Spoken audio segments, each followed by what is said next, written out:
皆さんご機嫌いかがでしょうか。鍋トラベルチャンネルへようこそ。本動画はですね、4泊5日で行きました香港マカオ旅行のマカオ観光2日分の様子をまとめてあります。それでは一緒に見ていきましょう。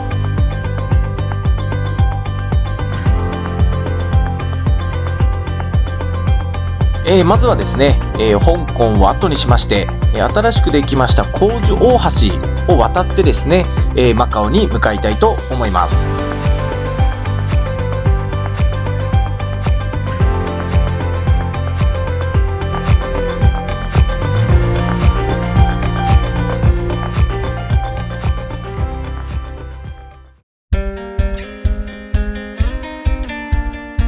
おはようございます。今からですね、マカオに向かっていきたいと思います。このコージュ大橋なんですけれども、2018年の10月にですね、香港とマカオ、あと中ハイを結ぶですね、橋として開通したようです。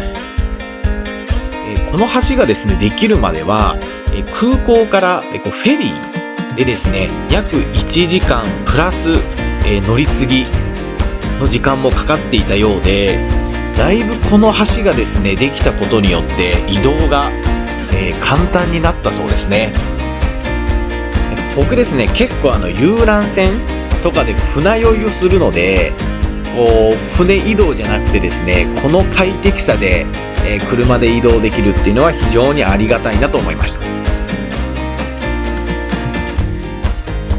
コージュ大橋はめちゃめちゃ長くてですね、総延長約55キロあり、世界最長の海上橋ですね。55キロってどのぐらいかなと思ったんですけども、ざっくりですが、直線距離で東京駅から鎌倉あたりまで橋ってことですね。それは長いわ。ですね、この橋をですね通ってと思ったんですけれども、いやこんなに立派な橋ができたのに交通量少なくないですか？交通量がですね増えない最大の原因なんですけれども、これはナンバープレート、いわゆる運行ライセンスによるものらしいんですね。で、中国って中国本土とあと香港、マカオがそれぞれですねナンバープレートが別なんです。なので、香港のナンバープレートは香港の中、マカオの、ナンバープレートはマカオだけしか走れないということがあるので、今回だと香港とマカオ両方のナンバープレートを持ってないと、走れないということなんですね。でこの、ダブル、プレート、ダブルライセンスを取得するのにですね結構数百万円とか高いお金がかかるらしいので、なかなか使える人がいないみたいですね。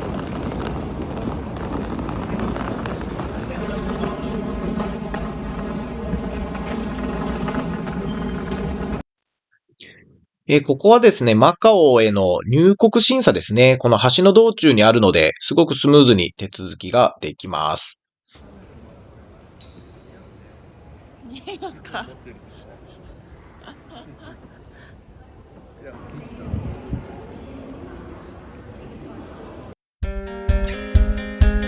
さあ、入国、手続きがですね、終わりましたら、これからマカオに向かってもう少し走っていきたいと思います。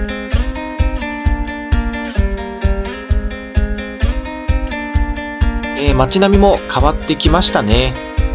香港から車で、約30分ほどで、マカオに到着いたしました。こ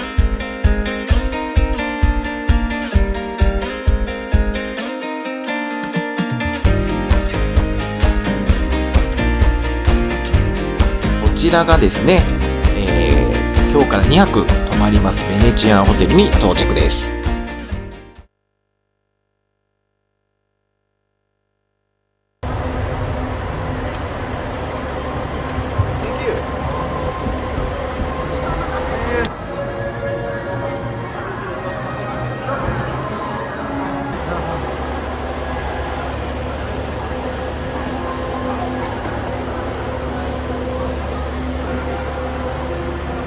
確かに遠い。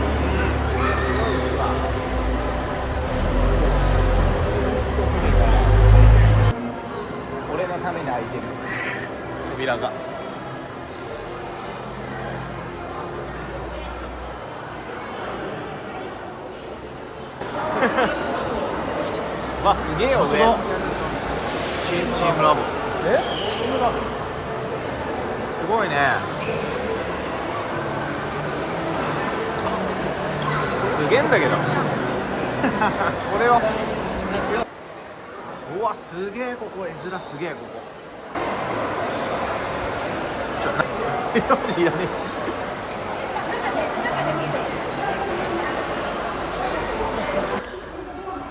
無事にですね、チェックインも終わりました。少しですね、お腹が減ったので、軽くですね、軽食が食べれる、フードコートのようなところにですね、向かいたいと思います。ベネチアホテル、ベネチアンホテル到着ですね。すごい。すごいね。いや、これホテルの中だけれども、上の空は作り物だね。いつも晴れてます。しゃべりかけてくれないかな。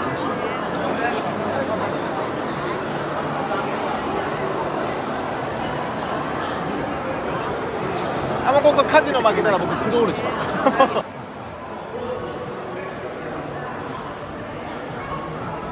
なんか歩いてるとホテルにいるというよりもなんかテーマパークにいるような感じですね。動画の後半でもですねホテル紹介、するんですけれども、もう人も多いし、まずねすごく広くてですね、歩いてて分かんなくなりますね。すげえな。さあ、こちらの、フードコートでですね、軽く軽食を食べて、この後は、ルームツアーに行きたいと思います。OK で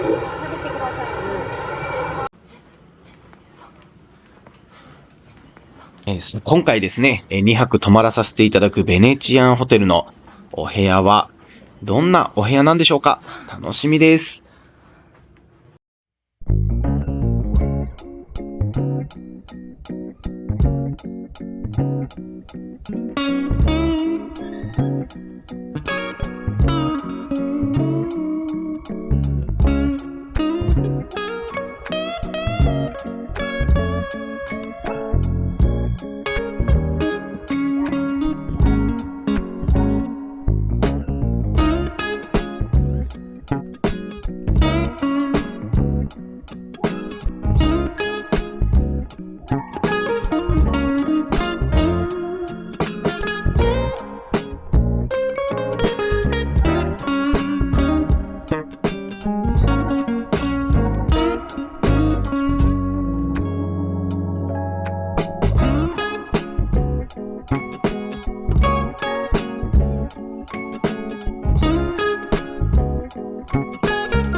このお部屋はですね、ベラデラックススイートというタイプのお部屋になっております。お部屋がですね、70平米ありまして、まず広いですね。もう2人だと十分すぎるぐらいの広さになってます。ここですね、ベネチアンホテルなんですけれども、38階建てのですね、2つ客室棟があるんですけれども、そこの前室がですね、スイートルームになっておりまして、最低でも広さが約70平米あるっていうことですね。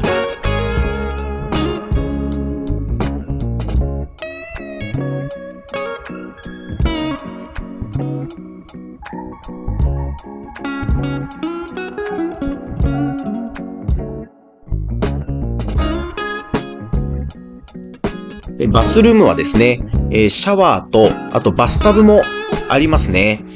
やっぱバスタブがあると、旅行疲れというか、やっぱ体のですね、疲れが、癒されるのでですね、やっぱあると嬉しいですね。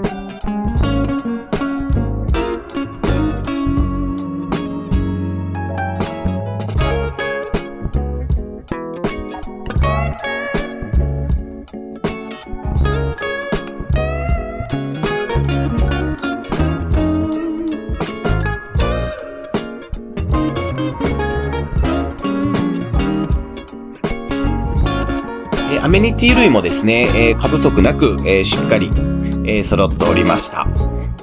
トイレはですね、ウォシュレット欲しいですよね。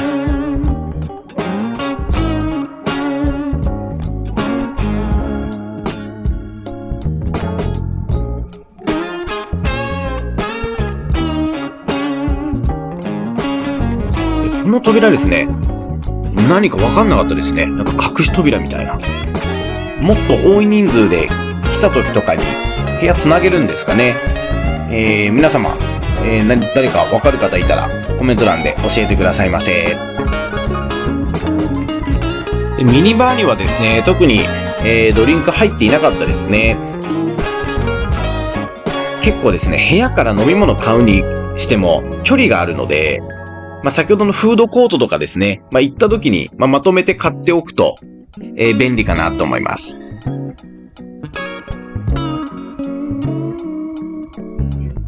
コンセントはですね、日本のタイプもそのまま使えました。ルームツアー終えましてですね、ディナー食べに行きたいと思います。今回のディナーはホテルのあるタイパ島からですね、半島部に移動します。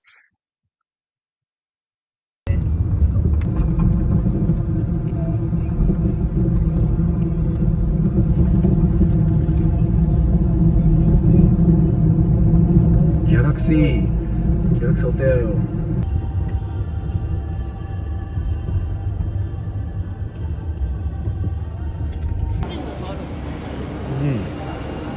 サンズレストランだす。系列なんですかね。なんかサンズって多分さっ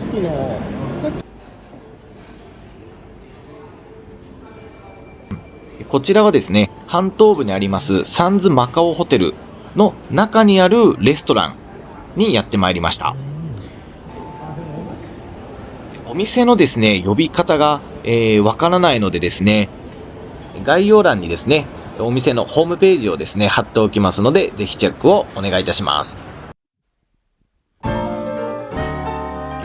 この日はですね、私の誕生日ということもありまして、皆様にお祝いしていただきました。ありがとうございます。ビールからですね、紹興酒に移りまして、あとこれですね、中国のお酒のバイチューなんですけれども、熊のですね、内臓の一部だったっけな、それをこう漬け込んだですね、すごく需要競争のある、高級なお酒らしいです。これいただいたんですけれども、もうね、すごい野生感というか、もう度数も強いですし、体に効いてるなっていう感じでベロベロになりました。食べ物もですね、クラゲから鶏肉、あとヌタウナギですね。あとは、麻婆豆腐も食べましたし、もう全部ですね、こうお酒に合うんですね。これはお酒が進んでしまいました。中国ではですね、誕生日に麺を食べるという習慣があるそうです。長い麺を食べることで長寿を願うということなんですね。美味しくいただきました。ごちそうさまでした。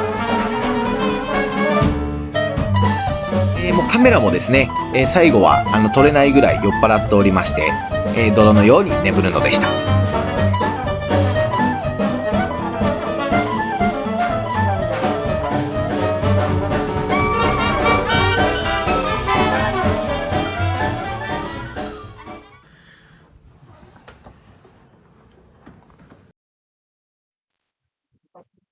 皆さんおはようございます。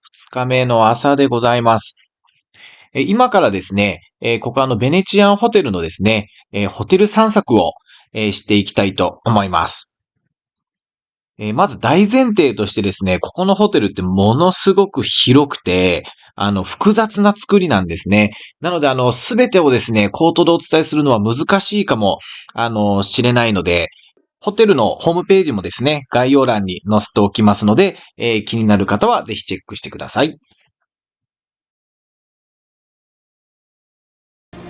広すぎますね。広すぎるんで、これ地図を見ないとなかなか目的地にたどり着けないですね。この中央地の一番下にカジノがあるっていう感じですね。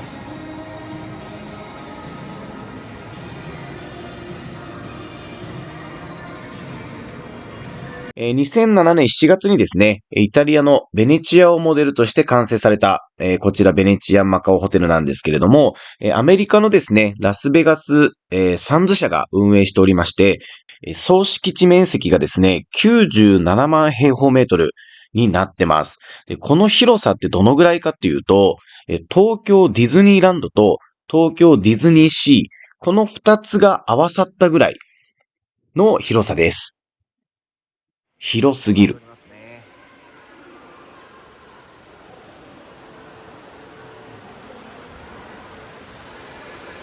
すごい。天井の、絵画といいますか、デザインもすごく綺麗になっております。で、1階にはですね、ジュエリーですとか、ジュエリーが多いのかな、ここのフロアは。いろんなお店が入ってます。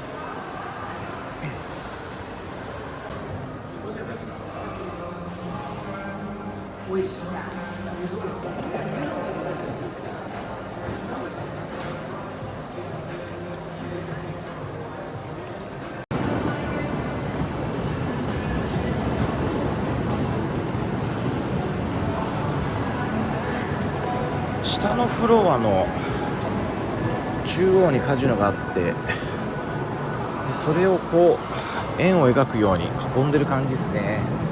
でその上の階にこう大河をイメージしたストリートが中央を通っていて、でそこの中央の部分からいろんなエリアへの、ストリート、ライオンストリートですとかいろんなストリートに分岐しているという感じですね。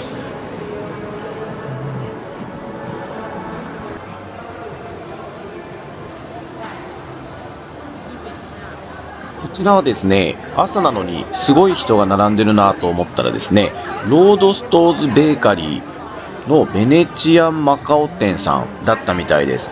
ここはエッグタルト発祥のお店らしいですね。ちょっと今回僕は気づかず食べれなかったんですけども、ぜひ行かれた際は食べてみてくださいませ。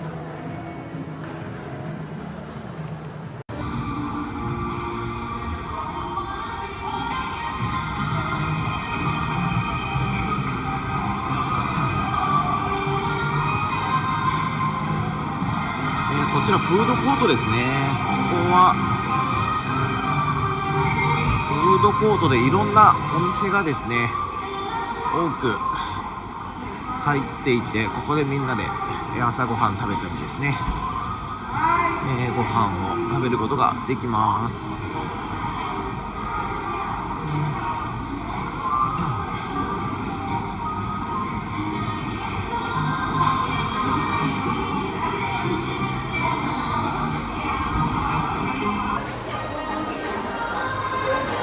現在ですね、朝の9時ぐらいなんですけれども、音楽も爆音でですね、クラブにいるような感じ、嫌でも気分上がっちゃいますね。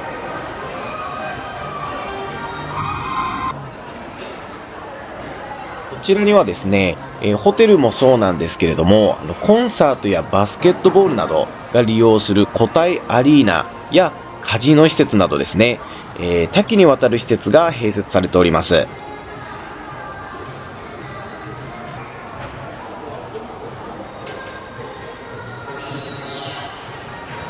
またですね、店舗数に関しては350店舗以上のショッピングモールやですね、40店舗以上のレストランも入ってます。ライオンストリートですね。いや、ここの場所はもうハイブランドですね。ハイブランドのお店が軒並み並んでますね。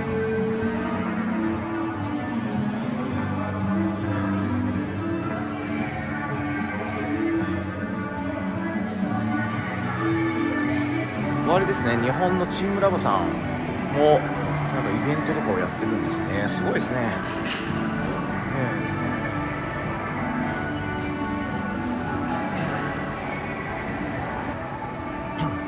そしてここですね、今ここ2階、いわゆる上のフロアなんですけれども、ここの下に、カジノがあるというところですね。で、カジノはですね、中の撮影ができないので、ちょっと映すことはできないんですけれども、ここの、カジノはですね、世界一の広さがありまして、51,000平方メートルとなっております。で、51,000平方メートルって、東京ドームの外周も含めた広さですね。ものすごい広いスペースにですね、ルーレットですとか、あとスロットですとか、バカラとか、あとはポーカーとかですかね。そういういろんなゲームが入っております。ものすごく人集まってますね。こんなに広いと思わなかったです。やっぱこのカジノの周りはジュエリーが多いんですね。やっぱりカジノで買ってジュエリーを買うっていう自分のご褒美みたいな感じですかね。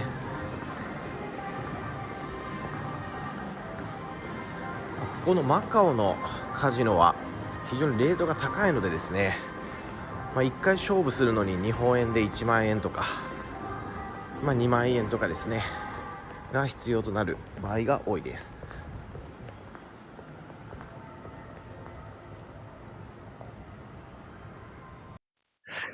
今回ですね、2日間泊まったんですけども、最後まで道を覚えられなかったですね。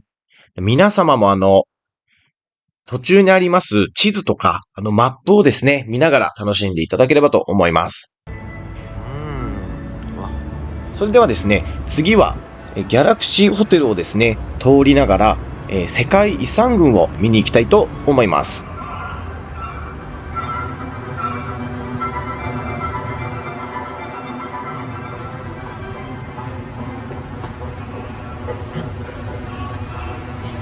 このエリアはあれですね、いろんな、高級なホテルがですね、密集しているエリアなので、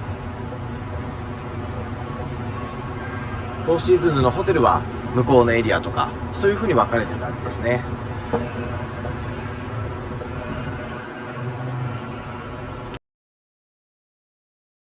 ベネチアンホテルはですね、金をイメージとしたきらびやかな雰囲気だったんですが、もうギャラクシーホテルは派手って感じですね。カシノ。おさ、行ってみよう。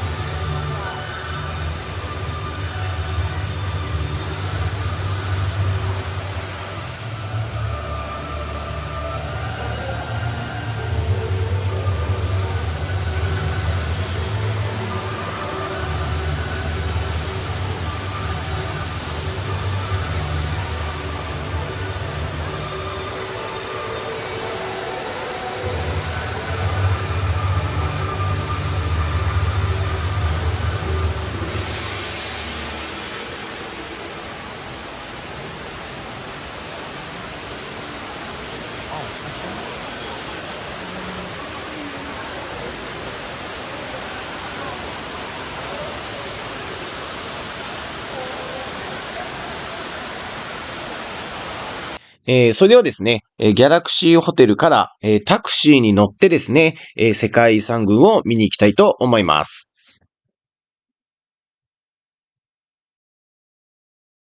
東部側のこの辺りに、世界遺産が複数集まっている場所になります。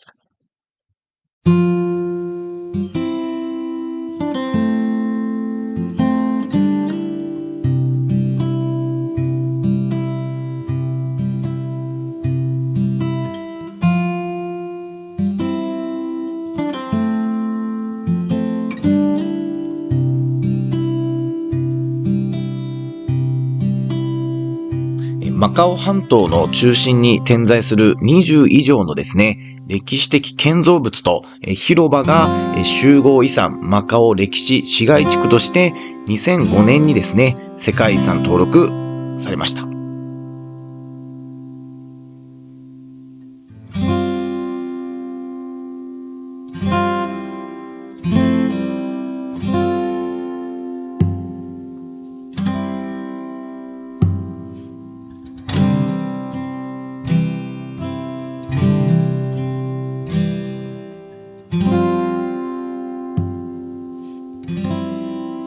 マカオはですね、1842年から1997年までポルトガルの植民地だった背景があるので、カトリックの教会が建つポルトガルを思わせる街並みが多く残っております。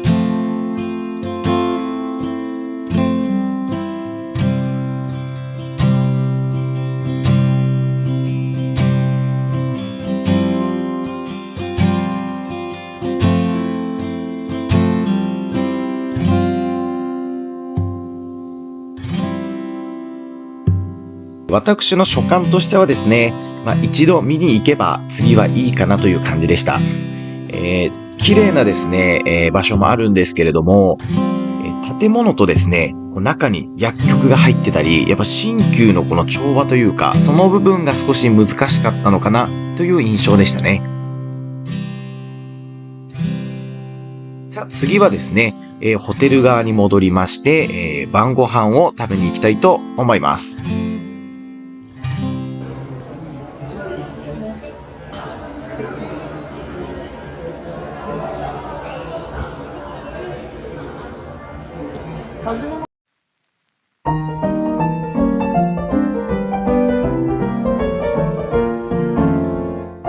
今回のですね、旅は、中華で始まり、中華で終わると言っていいほどですね、何軒も、中華料理を食べてきました。このお店はですね、高級感のあるお店というよりかは、どちらかというと、食卓でですね、食べるような、少し懐かしい感じのですね、味付けになっております。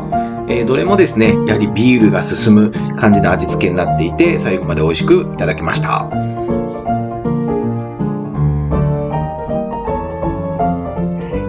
最後のですね、麺は、カジノでですね、疲れた体にすごく染み渡りました。気持ちもお腹も満足です。ごちそうさまでした。最後はですね、ホテル付近の夜景を見てのお別れになります。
最後までご視聴ありがとうございました。4泊5日、香港から始まったこの旅行ですが、マカオも刺激が強かったです。食べ物も美味しいし、ホテルは非日常を味わえるし、動画ではですね、撮れなかったんですが、カジノもですね、ハラハラドキドキでございました。ぜひ皆さんも遊びに来てみてくださいませ。楽しめた方はですね、高評価とチャンネル登録も忘れずに。それでは次回の動画でお会いしましょう。またね。